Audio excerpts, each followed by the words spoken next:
వీర్గాసి గ్రామం శ్రీకాకుళం జిల్లాలోని పోలాకి మండలంలో ఉన్న ఒక చిన్న గ్రామం. ఈ గ్రామంలో ఒక చివరన ఒక రాతి కొండ ఉంది. దీన్ని స్థానికంగా దుర్గా మెట్ట అని పిలుస్తారు. ఆ మెట్ట పక్కనే సుమారు 5 అడుగుల వెడల్పు, 6 అడుగుల ఎత్తు కలిగిన రాతి శాసనం ఒక పెద్ద బండరాయిపై చెక్కబడి ఉంది. శాసనం యొక్క వర్ణమాల తెలుగు మరియు తూర్పు గంగరాజులు అనంతవర్మ కాలంలోని శాసనంలో ఉపయోగించిన స్క్రిప్టును పోలి ఉంటుంది. పురావస్తు శాఖ వారు తెలియజేస్తూ ఉన్నారు. ఈ శాసనం యొక్క విశేషాల గురించి ఈ వీడియో ద్వారా తెలుసుకుందాం.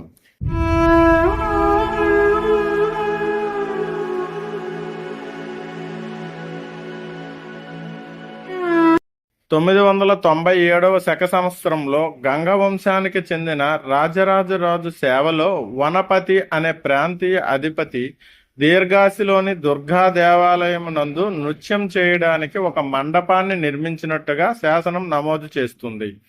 మరియు శాశ్వత దీపం కోసం దానమిచ్చాడని, అతని భార్య పద్మావతి ఆలయానికి మరో దీపాన్ని కానుకగా సమర్పించారని, వనపతి రాజు రాజదళాల కమాండర్గా ఉన్నట్టుగా తెలుస్తుంది.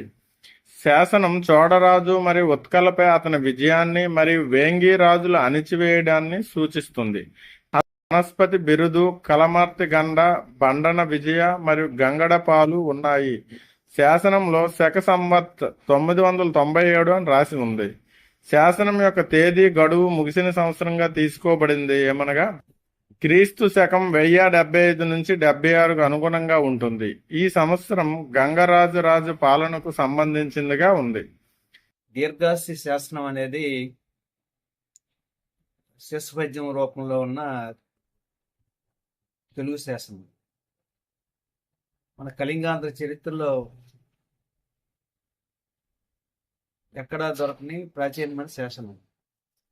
అంటే క్రీస్తు శకం 9-10 శతాబ్దాలకి శాసనం అని చరిత్రకారులు చెప్పారు.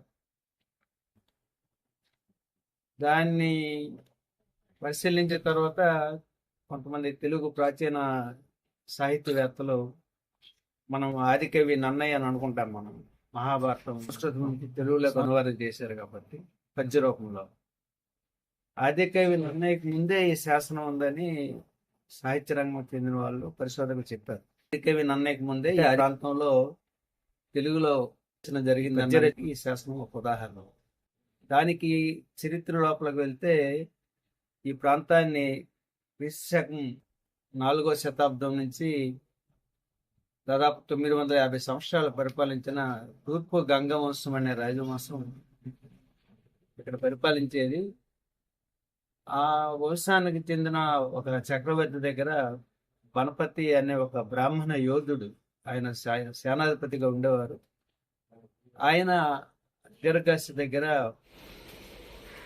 భగవతి ఆలయాన్ని నిర్మాణం చేసి ముఖమండపం ప్రతిష్ఠించినప్పుడు దీర్ఘాసిలో కనిపిస్తున్న శాసనం వేయించినట్టు ఉంది. అందులో తెలుగులో ఇప్పుడు ఎండకి వానకి అక్షరాలు చిరిగిపోయాయి, కానీ ఏళ్ళ క్రితం గుర్తించిన రాసింది ఏంటంటే సుకునే కోటలు భూపతిపై శైల నందాబ్జ భవసంఖ్య నొంద వేంగి దేశంబు ఇమిడియు కోసల గిడ్రిసింగి దేశంబు మరి యొడ్డ దేశమందు దీర్ఘాసి భగవతీదేవి దేవాలయమున ముందటంగడ గణతరముగా మండపం ఎత్తించి బండన విజయుండు గండ గోపాలుండ అఖండ ఒత్తికిన్ దీవియబట్టే దీనికి అనే వాక్యాలు మాత్రమే గుర్తించడం జరిగింది.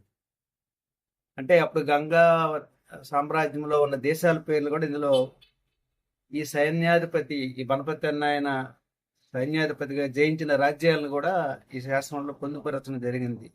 వేంగి అంటే వేగి మన ఇప్పుడు పశ్చిమ గోదావరి జిల్లాలో ఉంటారు. కిమిడి మన పర్లాకిమిడి ఆ ప్రాంతం, కోసల అది కూడా ప్రస్తుతం ఒరిస్సాలో ఉన్నాయి. గిడిసింగి కోటదేశం ఇదంతా ఒరిస్సాలో ఉన్న ప్రాంతాలు. ఇవన్నీ ఆయన సైన్యాధిపతి నాయకత్వంలో జయించినట్టుగా ఆయన ఒక అఖండ ఒత్తి అంటే నిరంతరం అక్కడ వెలిగే దీపాన్ని ప్రారంభించిన సందర్భంగా వేసిన శాసనం ఇది. స్థానికులు అక్కడ దుర్గం మెట్ట అంటారు. ఆ ఆలయం ప్రస్తుతం శిథిలమైపోయింది. ఈ మధ్యనే అక్కడ అక్కడ నూతన ఆలయం నిర్మాణం కోసం ప్రయత్నాలు చేస్తున్నప్పుడు కొన్ని అవశేషాలు బయటపడినట్టు గ్రామస్తులు చెప్తున్నారు. పురావస్తు శాఖ మాత్రం దీన్ని చాలా నిర్లక్ష్యం చేసింది. ఇది అపరూపమైన తెలుగు పద్య శాసనం. మన తెలుగు సాహిత్య చరిత్రకి ప్రాచీనమైన ఆధారాల్లో ఒకటి. దీన్ని ఇంటాక్ కానీ ఆర్కియాలజీ వాళ్ళు కానీ దీన్ని సవరించుకోవడం చాలా బాధాకరం. ఎప్పటికైనా దాన్ని భద్రపరచాలని చరిత్ర ప్రేమికులు కోరుతారు. ఈ దీర్ఘాసి తెలుగు శాసనంలో మొత్తం 23 పంక్తులు ఉన్నాయి. అందులో మొదటి 16 పంక్తులు సంస్కృతంలో రాయబడ్డాయి. 7 పంక్తులు తెలుగు అనగా ప్రాచీన తెలుగులో రాయబడింది. దీన్నే ప్రాకృతిక తెలుగు అని కూడా పిలుస్తారు. ఈ లిపిలో బా అనే అక్షరం ఇప్పటికీ తెలుగు అక్షరం వలె మార్పు చెందకుండా ఉండడం ద్వారా ఇది తెలుగు శాసనం యొక్క ప్రాకృతిక రూపంలో ఉందని పురావస్తు నిపుణులు తెలియజేయడం జరిగింది. శిలాశాసనం క్రీస్తు పూర్వం 997 వేశారండి. నన్నయ్య నాటి శిలాశాసనం అంటారు. ఈ శిలాశాసనం వేసిన పేరు భానుపతి అనే అతను వేశారు. భానుపతి గంగరాజ్యంలోని సైనిక అధికారి. వాళ్ళు కొన్ని రాజ్యాలపై యుద్ధం సాగారు. కిమిడి, కోసల, గండిశెట్టి, ఉత్తలైన ఒడిషా పైన, కిమిలి అంటే పర్లా కిమిడి పైన కొన్ని రాజ్యాలు యుద్ధం సాధించి 24 పంపాల లైన్లో ఉంటదండి.